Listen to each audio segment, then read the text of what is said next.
Dan di Ibu Pejabat KWSP, Jalan Raja Laut Ibu Negara semestinya menjadi tumpuan media dan juga orang ramai untuk membuat permohonan. Dan untuk itu kita bersama wartawan Astro Awani Hasimi Muhammad di sana. Hasimi, kongsikan sedikit suasana di Ibu Pejabat KWSP ketika ini. Baik, terima kasih Hafizi di Bukit Kewangan. Sebenarnya Hafizi katakan ketika ini saya melintas langsung di Ibu Pejabat Kumpulan Wang Simpanan Pekerja KWSP di Jalan Raja Laut, di mana hari ini hari yang dinanti-nantikan oleh ahli KWSP dan pencarum untuk memohon kemudahan iSinar bagi kategori 1 bagi mereka yang terkesan akibat pandemik COVID-19.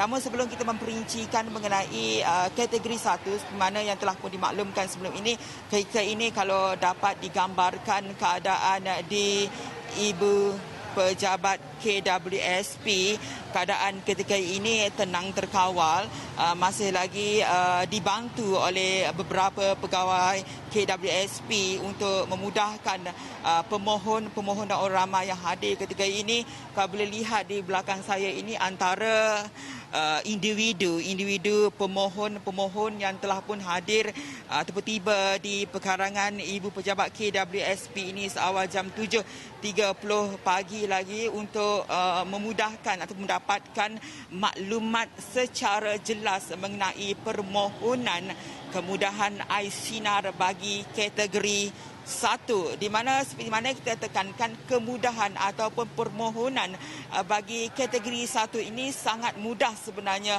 Hafizi.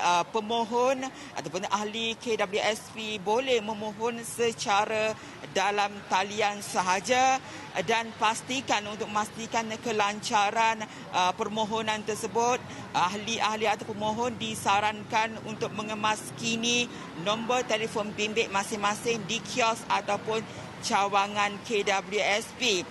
Dan ketika ini saya juga sempat berborak dengan beberapa pemohon ataupun orang ramai yang hadir ke cawangan Ibu Pejabat KWSP. Ketika ini rata-rata sebenarnya ada dalam kalangan mereka telah pun membuat permohonan secara dalam talian bermula tengah malam tadi lagi, cuma hadir hari ini untuk mendapatkan pengesahan lebih lanjut ataupun mendapatkan penyata KWSP masing-masing, dan juga ada kategori-kategori ataupun kriteria pemohon tertentu termasuk juga dengan pemohon dari kategori suri rumah tangga yang hadir untuk membuat permohonan hari ini. Namun telah pun diberikan maklumat yang cukup jelas oleh pegawai KWSP di mana pemohon hanya perlu mengimbas kod yang telah pun ditampal di bahagian papan putih itu dan seterusnya mengikut arahan yang telah pun ditetapkan dalam aplikasi tersebut. Dan kalau kita boleh menyentuh untuk menjelaskan lagi bagi kemudahan iSinar kategori 1 ini, kalau boleh diulang lagi sekali untuk saya maklumkan kepada penonton Astro Awani, kategori 1 melibatkan mereka yang bekerja di sektor formal, bekerja sendiri, bekerja di dalam sektor ekonomi gig, sudah lama tidak mencarum, hilang pekerjaan, suri rumah atau yang diberi notis cuti tanpa gaji.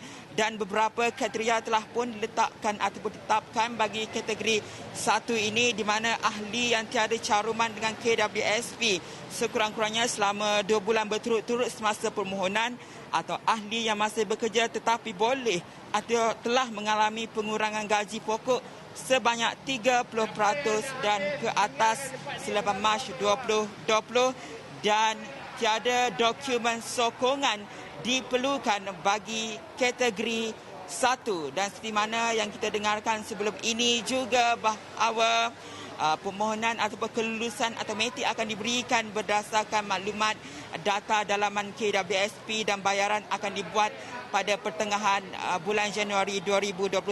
Dan kalau kita melihat di tinjauan laman sosial seperti Facebook, Twitter dan sebagainya, saya sempat juga untuk melihat bahawa pengguna-pengguna media sosial telah pun mengemaskini permohonan masing-masing yang telah dilakukan secara dalam talian bermula tengah malam tadi, dan antara yang telah dinyatakan berdasarkan permohonan masing-masing adalah status permohonan boleh disemak bermula 4 Januari 2021.